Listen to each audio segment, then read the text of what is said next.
आनंद लो प्रतिदिन जीवन का में स्वागत है। कल हमने विश्वास का विषय छेड़ा था यहाँ, और ये कैसे इसे अपने जीवन में उतारे हम ताकि विश्वास से रह सके। परंतु कई बार लोग निराश हो जाते हैं जब उनकी प्रार्थना का जवाब फौरन नहीं मिलता उन्हें। आज मुझे फिर बताते हुए खुशी हो रही है कि हमारे मित्र पासवान मार्क दोबारा हमारे साथ हैं। सर्वप्रथम हम ये चर्चा करेंगे कि परमेश्वर किसे विश्वास कहता है और किसे नहीं कहता। मार्क, शुक्रिया आज फिर से यहाँ आने के लिए। मुझे भी खुशी है। मैं जानती हूँ कि कल हमने विश्वास क्या है इस पे बातें की थी, परंतु मुझे यकीन है कि कुछ नए दर्शक भी होंगे, इसलिए हमें दोबारा बता दीजिए कि कितने लोग ऐसे हैं जो मुक्ति पर तो भरोसा करते हैं मगर अगले स्तर तक नहीं ले जाते वो इसे विश्वास से जीने के लिए। बिल्कुल, ग्रंथ कहता है जो उचित है वो विश्वास से ही जिएगा। 4 बार स्मिथ विगिल्सवर्थ ने इसे यूं कहा, परमेश्वर ने रूपरेखा ही ऐसी खींची है कि उचित ही सिर्फ विश्वास से जिए, और वो ऐसी कोई खाका आपके लिए बिल्कुल नहीं खींचेगा जिसमें निष्ठा की जरूरत ही ना हो। आगे वचन ये भी कहता है कि आपको आस्था से आस्था में जाते रहना होगा, जिसका सहज अर्थ है कि जिस माला में निष्ठा की शुरुआत की आपने उसी पे खत्म ही करना चाहिए उसे। परमेश्वर ने अगर तय किया कि उचित ही विश्वास से जिएगा तो विश्वास ही है वो, तो उसे खुश करता है। एक बार फिर बताइए विश्वास क्या है? दरअसल आस्था, इब्रानी अध्याय 11 आयत 6, विश्वास बिना उसे प्रसन्न करना अनहोना है, क्योंकि परमेश्वर के पास आने वाले को विश्वास करना चाहिए कि वो है और अपने खोजने वाले को प्रतिफल देता है वो। अब आप इब्रानी 11:1 पे आए, जहां कहा है कि विश्वास आशा की हुई वस्तुओं का निश्चय और अनदेखी वस्तुओं का एक प्रमाण है। आपको एक बात कहूँ जो मुझे हमेशा बहुत प्रिय लगती है और जिससे एक मुद्दा उठाती हूँ मैं, जिस पे ज्यादा सुनने को मिलता नहीं है अक्सर, और वो ये है कि विश्वास अभी की चीज नहीं है, कल की चीज नहीं। ऐसा नहीं होता इसी कि समय कल मैं परमेश्वर पर विश्वास करने लगूंगा। बिल्कुल, हमें विश्वास करना चाहिए कि हमें विश्वास रखना चाहिए कि वो है, ना कि ये माने कि वो होगा या वो था। इसी क्षण मुझे विश्वास होना चाहिए कि वो है। दरअसल पुराने नियम में अपना नाम इस तरह मूसा को बताया परमेश्वर ने, मैं जो हूँ वो हूँ, मैं जो था या मैं जो हूँगा, ऐसा नहीं कहा उन्होंने। जो कहा वर्तमान काल में कहा। इसीलिए आस्था की सबसे सरल परिभाषा यूं रहना जैसे वो अभी है। यहोवा जायरा है, वो हमारा दाता है, हमारा चरवाहा है, हमारा रक्षक और हमारा संवाहक है। बिल्कुल अभी वो है। किसी ने जब ये कहा, जो प्रभु ने उससे पूछा, अगर तुम्हें यकीन हो कि अभी इस क्षण मैं तुम्हारे साथ हूँ, तुम्हारे अंदर हूँ, और तुम्हारे मामले पर कार्य कर रहा हूँ, तो फिर कैसी अनुक्रिया होगी तुम्हारी। सचमुच सबसे सहज परिभाषा विश्वास की यही है। हम मानते हैं कि परमेश्वर अभी कार्यरत है। बहुत प्रिय है मुझे ये विचार। हालांकि आपको दिखाई नहीं दे रहा है, ना ही आपको महसूस हो रहा है, परंतु फिर भी विश्वास रखता है कि वो कार्य कर रहा है। और वाकई जब कुछ साकार होता है या बात बनती है तो उपलब्धि का वो क्षण उसी कार्य का प्रतिफल होता है जिसे परमेश्वर लगातार अपने आत्मिक धरातल में कर रहा था। हम अपना विश्वास जगाए रखें और इसी मिश्रण में ना फंसे कि आज मैं मानता हूँ, अभी संदेह है, अभी विश्वास है, और अभी फिर शक, अभी विश्वास और अभी संदेह, और भय भी लगा रहता है। और मुझे यकीन है परमेश्वर कर देगा। मुझे पता नहीं कि करेगा या नहीं बचेंगे इससे। तो बहुत भयानक चीजें जीवन में दिखाई पड़ती है। मुझे याद है आप अपनी माँ के बारे में एक कहानी सुना रहे थे जिसमें आपको कुछ बातें समझ में नहीं आई। वो कहानी बताइए। बहुत सहज है ये, क्योंकि भजन संहिता 5:11 में कहा है, जितने तुझ पर भरोसा रखते हैं वे सब आनंद करें, सर्वदा ऊंचे स्वर से गाते रहें। बहुत बार लोग ये समझते हैं कि वो सचमुच निष्ठाकृत हैं, परंतु ये बता दूं मैं उन्हें कि दुखित निष्ठा जैसी कुछ चीज़ नहीं। बहुत से लोग कहेंगे, मैं परमेश्वर में विश्वास रख रहा हूँ, मैं उसमें विश्वास बनाने का प्रयास कर रहा हूँ। अगर सचमुच आप उस पर विश्वास रखते हैं, आस्था रखते हैं, तो जान लें, पहले पत्रस 1:8 में तक ये कहा गया है, बिन देखे भी विश्वास करके ऐसे आनंदित और मगन होते हो जो वर्णन से बाहर महिमा से भरा है। इसलिए मेरी माँ भी, जब हम बड़े हो रहे थे, काफ़ी मुसीबतों में घिर गए थे हम लोग। मेरी माँ को 2 साल डिप्रेशन की व्यथा रही। मेरे पिता के सामने काफी संघर्ष और चुनौतियां थीं। एक कलीसिया में पासबानी कर रहे थे वो। मगन होकर मेरी माँ हाथ उठाकर जोर जोर से बोला करती, हालेलुया हालेलुया हालेलुया, और फिर चर्च के चारों ओर भागती थी वो। पर उस समय जब बड़ा हो रहा था मैं, तो यही सोचता था कि मेरी माँ जो दौड़ती भागती थी पूरी कलीसिया में प्रभु का गुणगान करती हुई, और एक व्यक्ति जिसका नाम सिडनी स्मिथ था, वो बस अपने पैर फर्श पे पटकता रहता था। लकड़ी का फर्श था हमारा, जिसपे वो पैरों को खूब ठोका करता था। और एक सिस्टर हुस्टन भी थी वहाँ, जिन्हें मैं दुनिया की सबसे अमीर औरत समझता था। आभूषण पहन के आती थी और खूब हंसती थी, हा हा हा हा हा हा। मैं उस विषय में सोचता हूँ क्योंकि स्मिथ विगिलसवर्थ ने कहा था, आस्था असंभवताओं पे हंसती है।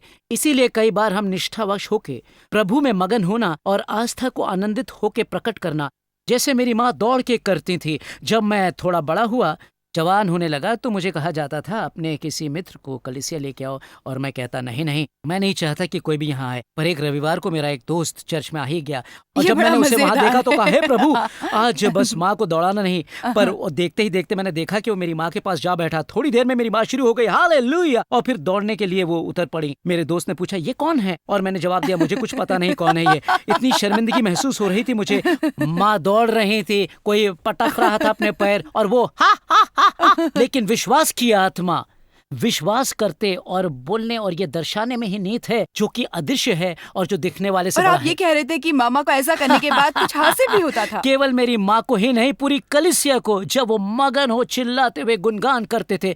क्योंकि जब आप ऐसा पेश आते हैं कि परमेश्वर आपका परमेश्वर है, तो फिर यो भी दर्शाता होता है कि उसका अनुग्रह आपकी समस्या से बड़ा है, उसकी शक्ति भी बड़ी है, ये भी दर्शाता होता है। अतः जब वो दौड़ती रहीं तो पूरी कलीसिया बदल गई, हमारा पूरा परिवार बदल गया। इसलिए बहुत बार लोग उसमें विश्वास की बात कहते हैं, मगर अपनी आस्था को मगन होकर निकालते नहीं। दुखित विश्वास जैसा कुछ नहीं होता, ये बात जमी मुझे। ऐसी कोई चीज है ही नहीं। पौलुस तक ने प्रेरित 27 में कहा है, हर कोई उत्साहित हो, क्योंकि मैं मानता हूं जैसा परमेश्वर ने मुझसे कहा है वैसा ही होगा, जैसा परमेश्वर ने कहा। विश्वास प्रतिफल देता है। और अब कर्विन विलियम्स नाम के व्यक्ति से मिल उसकी कथा सुनेंगे। अपनी पत्नी और बच्चों के प्रति जिम्मेदारी निभाने का हमेशा दृढ़ भाव था उनके अंदर। 2 साल तक लगातार बेरोजगार रहना पड़ा उनको, जिसमें उनके विश्वास की परीक्षा हो रही थी। परंतु परमेश्वर के चमत्कार को देखकर उनकी वफादारी को बिल्कुल अद्भुत रूप में देखा उन्होंने। आइए अब उनकी कहानी को अपने साथ बांटेंगे हम। एक मर्द होने के नाते जब आप बेरोजगार हो जाते हैं तो बिल्कुल नापुंसक सा महसूस करते हैं खुद को, क्योंकि वो आप ही तो हैं जो रोटी लाता है तथा बाकी सब काम करता है। मेरी पत्नी 15 साल तक, जब तक मेरा काम नहीं किया था, बस घरेलू माँ ही थी, और अब 2 सालों से उसे काम करना पड़ा। कोई बुरी बात नहीं है इसमें, परंतु मेरे लिए काफी निराश का सबब था ये, क्योंकि मैं उतना नहीं कर पा रहा था जिससे कि बच्चों के साथ घर पे वो रह सके। चोट पहुंचती है, ये महसूस होता है कि आप असफल इंसान है और ये खा जाता है आपको। कर्विन विलियम्स ने अपना काम छूटने से 4 महीने पूर्व ही प्रभु को अपना दिल सौंप दिया था। अगले 5 साल तक 3 बार 25 महीने बिना रोजगार रहा वो, जिसमें 17 महीने लगातार थे। इनकी निष्ठा की परीक्षा इस दौरान हो गई। मैं ऐसे कामों के लिए अर्जी डालता जिसके लिए योग्यता अधिक थी मेरी, कहीं भी दरवाजा खुलता ही नहीं था। ऐसे कामों के लिए भी प्रयास किया जहां फौरन मुझे स्वीकार कर लेना चाहिए था उन्हें, मगर कहीं भी बात नहीं बनी। विनीत बनना सीखना चाहिए था, क्योंकि विनीत होने से आस्था बढ़ती है। परंतु उस दौरान एक काम जो मैंने किया वो था कुछ ऐसे समझदार लोगों से मिलना जिन्होंने मुझे एहसास करवाया कि परमेश्वर में शीघ्र ही और गहरा उतरने की आवश्यकता है मुझे। वो कौन है मेरे जीवन में, इस पे ध्यान फिर केंद्रित किया मेरा उन्होंने, और खुद के विषय में हमेशा सोचते रहने को छुड़वाया मुझसे, ये बता के कि जब आप हमेशा अपने में ही केंद्रित रहते हैं तो वो नहीं मिलता जो परमेश्वर ने आपके लिए निर्धारित किया है। परमेश्वर के साथ समय बिताने में, उसके शब्दों में रोजाना रह के फिर ये सवाल नहीं रहा मुझे अपनी बाइबल पढ़नी है। बात यहाँ पर ही टिकी रही कि बाइबल को पढ़ना मेरी ज़रूरत होनी चाहिए, उसके लिए भूख होनी चाहिए मुझे, और अब मैं इसे अपने अंदर ही पूर्णतया रखना चाहता हूँ, जिससे जीवन में रोज़ाना इसके वचन मिलते रहें। मुझे सचमुच ज़रूरत थी उसकी, और नज़दीक से जानना की, ताकि वो बता सके कि क्या करना है मुझे। अपने जीवन के कठिनतम समय में कर्विन ने सीखा कि कैसे संपूर्ण हृदय से ईश्वर में भरोसा किया जाए, और अधिक विश्वास लाने की राह है इसे जोर से बोलना, अपने विश्वास के बारे में बोलना। घर में घूमा करता था मैं, इस दौरान मैंने खुद पे ज्यादा आस्था रखी ईश्वर से।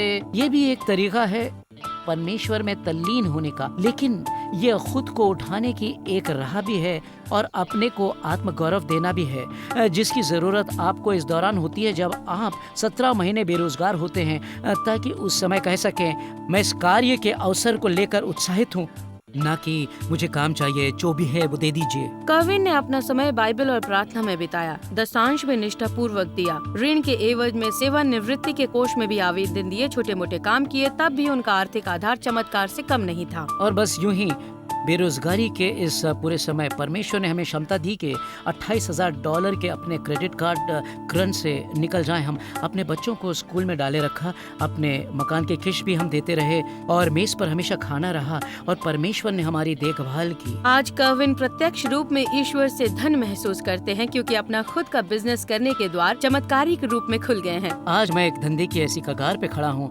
जिसका दरवाजा परमेश्वर खोलेगा तो ये कुछ और ही हो जाएगा। मुझे जरा भी अंदाजा नहीं है कहाँ पहुँच रहा हूँ मैं। और अब ये शांति बहुत उत्तेजक है।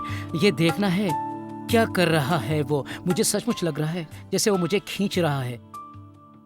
सचमुच अचरज भरी कहानी है। इतने समय तक बेरोजगार रहना और फिर भी इस बीच अपने का ऋण मुक्त कर लेना और अब खुद का धंधा शुरू कर पाना, सचमुच ये एक विश्वास है। आमीन। दरअसल अपनी आस्था को कैसे प्रकट करें ये अभी जाके सीखा है इसने। जब यीशु ने कहा परमेश्वर में विश्वास रखो तो पहली चीज जो कही थी वो है जो भी कहोगे। यही बात हम दूसरी कुरिन्थियों 4:13 में भी देखते हैं। आस्था की आत्मा एक रूप है हम में। एक विश्वास करते हैं और बोलते हैं, लेकिन कई बार लोग विश्वास तो करते हैं मगर बोलते नहीं हैं। इसने क्या किया, अपने घर में चारों तरफ परमेश्वर के वचनों को बोलकर घूमने लगा। जैसे ही आप वचन बोलने लगते हैं आस्था निकलने लगती है। निष्ठा में बस इतना ही नहीं है मगर बोले बिना कार्य करता नहीं है कुछ। मार्क, विश्वास की अच्छी लड़ाई लड़ने का क्या अर्थ है? दरअसल जब विश्वास की अच्छी लड़ाई लड़ते हैं आप तो वो इसे अच्छी लड़ाई बताते हैं और अगर सचमुच अच्छी लड़ाई है ये तो इसमें जीतेंगे आप। दूसरी बात यह है कि लड़ाई में चूंकि अच्छी है तो कुछ होगा ही पुरस्कार स्वरूप, कुछ तो होगा जो परमेश्वर प्रतिफल में देगा। इसीलिए विश्वास की लड़ाई, मैं तो इस तरह कहूंगा विश्वास की लड़ाई बहुत बड़ी है क्योंकि आप लड़ाई से बचने के लिए लड़ते हैं। तो कई बार लोगों को लगता है कि वो विश्वास की लड़ाई लड़ रहे हैं जबकि उनके चेहरे पर चिंता के भाव होते हैं, निराश और दुखी होते हैं वो। इसीलिए निष्ठा की अच्छी लड़ाई लड़ने हेतु सबसे पहले जान लेना चाहिए कि अनजान विश्वास जैसी कोई चीज नहीं होती है। यहाँ पर विश्वास की शुरुआत परमेश्वर की मर्जी से होती है। परमेश्वर के वचनों को बारंबार सुनते रहने से ही विश्वास आता है। इसलिए अगर आप निष्ठा की अच्छी लड़ाई को लड़ने जा रहे हैं तो आपको कुछ जानना चाहिए।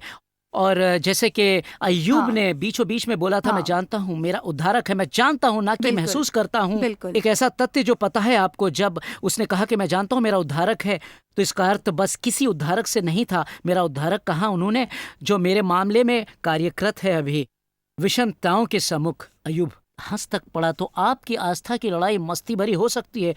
कठिनाई और चुनौतियों के वक्त उन पर हंस भी सकते हैं आप। हालांकि इस पे कुछ लोग आपको पागल भी समझ लेंगे, परंतु बाइबल कहती है प्रभु का आनंद वैसे ही जैसे मेरी माँ पगला जाती थी, हंसती थी। अजीब से अजीब वक्त में परमेश्वर आपको हंसा सकता है, परंतु जब ग्रंथ हंसने और मगन होने तथा आनंदित रहने को कहते हैं परमेश्वर हेतु तो वो आपकी शक्ति है। ग्रंथ का कहना है कि एक उल्लासित हृदय दवा सरीखा काम करता है।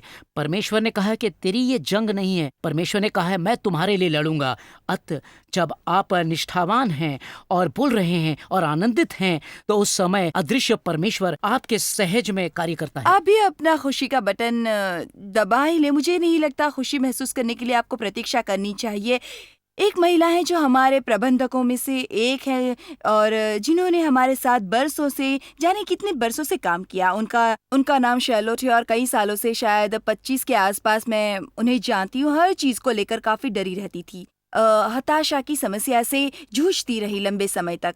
इन्होंने बताया कि एक दिन अपने किसी दोस्त के साथ सेंट लुइस जा रही थी। वो हाईवे से गुजरते समय सेंट लुइस के बाहरी इलाकों में अचानक एक लालसा उठने लगी उनमें, जो कि भावनावश रही थी मगर अंतःकरण से ही निकल रही थी कि कार की खिड़की खोल जोर जोर से चीखे, प्रभु का गुणगान करो। हालांकि सबसे पहले तो वो ऐसी ही इंसान है ही नहीं जो कभी ऐसा कर सके, क्योंकि काफी दब्बू और शर्मीली सी है वो। मगर आस्था के वश में उस दिन उन्होंने खिड़की का शीशा नीचे कर दिया और चिल्लाने लगी, परमेश्वर की स्तुति हो, परमेश्वर की स्तुति हो। और उनका कहना है कि हताशा जैसे अब मिट ही गई है, अब कोई समस्या नहीं है उनके जीवन में। अद्भुत आवाज बुलंद की उन्होंने। और भजन संहिता 8 अध्याय 2 में कहा गया है कि परमेश्वर ने भी मुख में शक्ति भरी है अपने बैरियों को रोकने के लिए।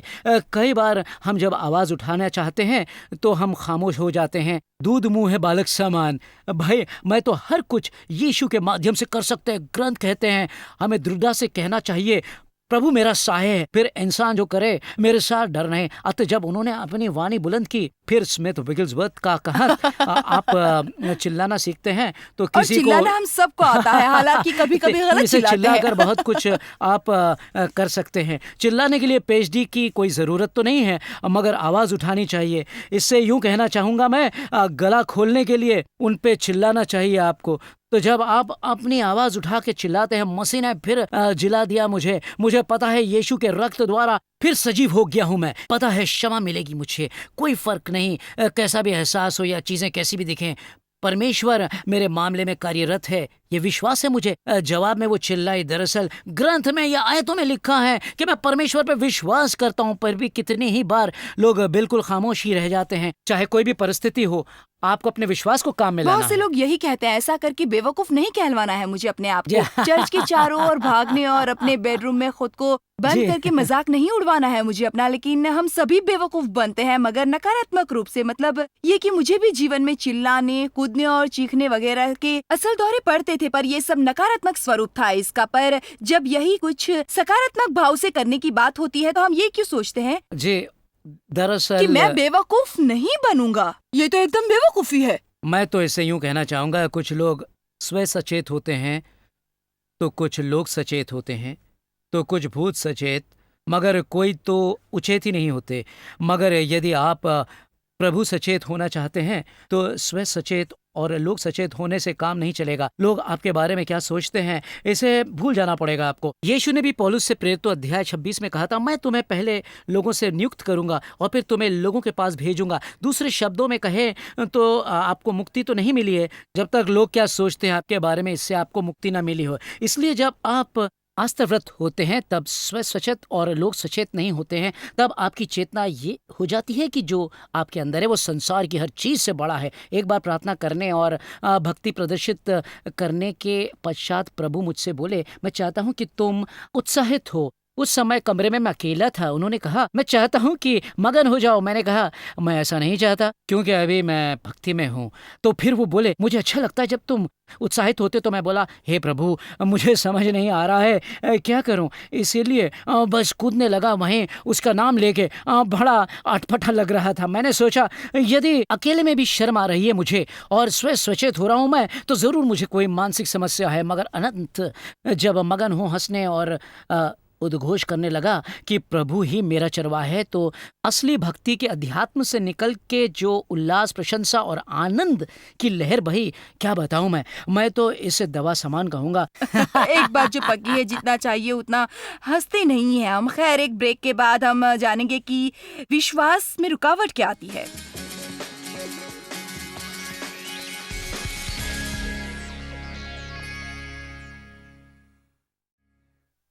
मार, कल भी और आज भी इस कार्यक्रम में हमने कहा कि विश्वास में जो पहली रुकावट है उस पर चर्चा करेंगे हम। इसलिए बेहतर है कि बिल्कुल वहीं से शुरू करें हम। पहली रुकावट क्या है? आपको पता ही है, मरकुस 11:23 में यीशु ने कहा था, जो भी वो कहेगा प्राप्त होगा उसे। हम जानते हैं ये निष्ठावान की शक्ति है कि जब भी वो बोलता है तो पहाड़ तक टल जाते हैं, हर चीज बदल जाती है। मरकुस 11:24 में बोलते हैं, इसलिए मैं तुमसे कहता हूँ कि जो कुछ प्रार्थना तुम करोगे तो प्रतीति कर लो कि तुम्हें मिल गया और तुम्हारे लिए वो हो जाएगा। वो कहते हैं यहाँ से वहां से पहाड़ों तक तलने की बात जो है वो पूरी हो सकती है। बड़ी शक्ति है इसमें। 25 में ये कहा गया है, जब प्रार्थना करो तो किसी के लिए कुछ विरोध भी ना रखो, तो क्षमा कर दो उसे, फिर तुम्हें किसी के सब खिलाफ कुछ कुछ मिल भी जाएगा। विस्तारित बाइबल हाँ, में कहा है। प्रार्थना को खड़े हो तो किसी के प्रति कोई विरोध रहे, क्षमा करो। उन्होंने कहा, जिससे स्वर्ग में बैठे तुम्हारे पिता भी तुम्हें क्षमा कर सके। इसीलिए आस्था का सबसे बड़ा शत्रु क्षमाशील न होना है। और आप जानते हैं कि आज कितने ही ऐसे लोग हैं जो दूसरों को जी, लेकर बिल्कुल। पगला रहे हैं। कितने ही लोग हैं जो चोट खाए हुए हैं। यानी कि जहां भी मैं जाकर झगड़े, कड़वाहट, विरोध, क्षमाशीलता वगैरह पर शिक्षा देती हूँ और अंत में पूछती हूँ कितने लोग ऐसे हैं जिन्हें किसी को क्षमा करने की आवश्यकता है, तो 80% से ज्यादा लोग बिल्कुल। सभा में उठ खड़े होते हैं। ओहो। दुनिया में कहीं ओहो। भी जाऊं 80%। इसलिए कोई अचरज नहीं कि ज्यादा कुछ नहीं हो पा रहा, क्योंकि शैतान जम के लगा रहता है। और इससे आपकी निष्ठा की सत्ता पे आँच आती है। शैतान को पता है आप में कितनी शक्ति है जो पर्वतों तक को हिला दे, और परमेश्वर से वो प्राप्त कर लें जिससे किसी भी चीज को अवरुद्ध कर सकते हैं आप। पिता श्री हेगन जिस तरह से ये कहते हैं बहुत भाता है मुझे। जब भी तुम्हें लगे दुर्व्यवहार हो रहा है तुम्हारे साथ, समझो शैतान कार्यरत है। क्योंकि जब दुर्व्यवहार की भावना महसूस हो तो किसी ने कुछ गलत किया है कहीं आपके साथ, और फिर प्रतिशोध मायने आपका एहसास कि कुछ गलत किया गया है आपके साथ। उन्हें ऐसा करना चाहिए और वैसा और नहीं ये करना कि चाहिए। उन्होंने ऐसा नहीं करना चाहिए था पर उन्होंने ऐसा किया, इसीलिए वो बोले किसी के विरुद्ध नहीं, बहुता के विरुद्ध नहीं बोला उन्होंने, बस किसी के भी विरुद्ध नहीं। इसीलिए कैसा भी प्रतिशोध हो आपके विश्वास को अवरुद्ध और सीमित करेगा। अत सबसे अहम चीज विश्वास में गलातियों 5:6 कहता है, विश्वास प्रेम में बढ़ती है। हेगन भी कहते थे, पहली बात आस्था में फुर्ती, क्षमादान में फुर्ती और पश्चाताप में फुर्ती। अन्य शब्दों में कहें तो जब हम गलती करते हैं, सभी करते हैं, तो फौरन मान लेना चाहिए, फौरन भुला देना चाहिए और फौरन गलती मान लेनी चाहिए। क्षमादान का अर्थ है छोड़ देना, जाने देना, उसकी बात नहीं करना और उसके बारे में नहीं सोचना। ग्रंथ में भी लिखा है कि परमेश्वर ने अय्यूब को बंधन मुक्त कर दिया था जब अय्यूब ने अपने साथियों के लिए प्रार्थना की। उसकी बात नहीं करना, ये फिर बात करते हैं, हम छोड़ दो, जाने दो। इससे पर भी मुझे याद है एक बार क्षमादान पर श्रृंखला कर रही थी मैं और इस विषय पर शिक्षा देना चाह रही थी, और मुझे पता था कि वही लोग इसमें शामिल होंगे जो प्रार्थना सभा में अक्सर रहते हैं। या मुझे पता था कि कितने लोग हैं, वो उनके जीवन में भी ऐसे लोग थे जिन्होंने चोट पहुंचाई थी उन्हें, उनको क्षमा भी करना चाहते थे ये, मगर जानती नहीं कैसे, इतना मुश्किल क्यों होता है क्षमा कर पाना। परमेश्वर ने कहा इसलिए कि ये लोग जो मैं कहता हूँ वो नहीं करते, वो उनके लिए प्रार्थना नहीं करते, उन्हें जी। आशीष नहीं देते। और अगर आप हाँ, इस हाँ। आशीष शब्द पर जी, ध्यान बिल्कुल। दें तो इसका अर्थ ये है बिल्कुल, उनके लिए कि शुभ प्रार्थना करें बोलना और और आशीष बुराई दें। को श्राप देना, सावधान रहो उसके विषय में क्या बोलना है, इससे लेकर बहुत बिल्कुल, बहुत गलत बात कठिन नहीं। होता है ये बातें ना करना। किसी ने क्या किया है आपके साथ, हालांकि आपको लगता है कि आपने क्षमा कर दिया है उसे। बिल्कुल, क्षमादान भावना नहीं होती, आप निष्ठा के कारण ऐसा करते हैं और फिर उसे याद नहीं रखते हैं, कुछ बुरा नहीं बोलने का निर्णय लेते हैं। अय्यूब ने उनके लिए प्रार्थना की। असल में ब्रदर ऑस्टिन से कई साल पहले मैंने ये सुना था, उन्होंने बताया कि प्रार्थना करते वक्त उन्होंने परमेश्वर से कहा, प्रभु मेरी इच्छा है कि उस सभा में रहूं जहां आप सबको स्वस्थ करते हैं, आपके स्वस्थ करने के महान संदेशों को सुनता मुझे बहुत अच्छा लगता है।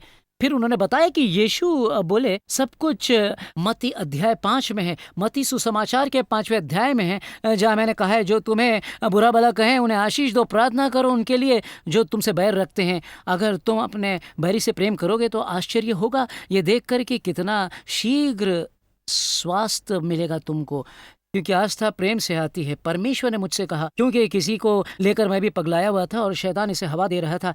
एक वरिष्ठ प्रचारक से मैंने कहा डा डा डा, ऐसा हुआ, उसने सही नहीं किया। उन्होंने कहा तुम एक न्योले को मारना चाहोगे लेकिन मारोगे नहीं क्योंकि बिल्कुल सचमुच सच। उसे मारने से तुम में भी वही बदबू समा जाएगी तो इसीलिए जब क्षमाशीलता की बात आती है तो आप एक न्योले को नहीं मारने का फैसला बिल्कुल करें, सही। क्योंकि परमेश्वर तो है ना, और वो हर एक में काम करता है और सब पर दया करता है। अगर वो हमारे प्रति दया न रखता है तो हम यहाँ भी नहीं होते। इतने अचरज की बात है कि इतनी जल्दी हमारा ध्यान इस बात पे चला जाता है कि किसने हमारे साथ क्या किया और क्या नहीं किया, हमने खुद क्या किया ये नहीं देख पाते हम।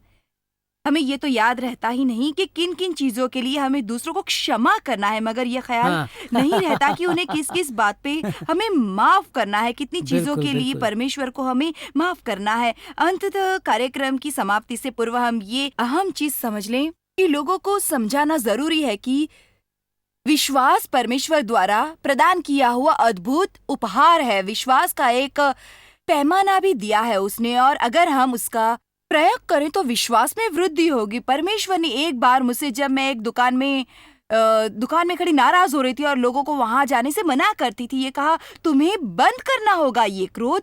आपको एक सरीखा प्रभावित करता है, चाहे वो दुकान में हो या पोस्ट ऑफिस में हो, हाँ। सरकार में हो या किसी व्यक्ति पे। अंततः इस क्रोध को जीवन से बाहर जाना है ताकि जो हम चाहते हैं, विश्वास करते हैं, उससे कह सके। परमेश्वर का कहना है जो हमें चाहिए वो ही नहीं मिलेगा, बल्कि वचनों में जो भी है वो सब भी प्राप्त होगा।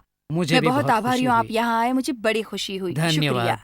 निष्क्रिय मत रहिए, इसे प्रकट करना सीखिए और परमेश्वर को वो करने दीजिए जो वो आपके लिए करना चाहते हैं। हमारे साथ बने रहिए। आपसे बहुत जल्द मुलाकात होगी। एक बार फिर से आपका शुक्रिया। प्रभु की स्तुति हो।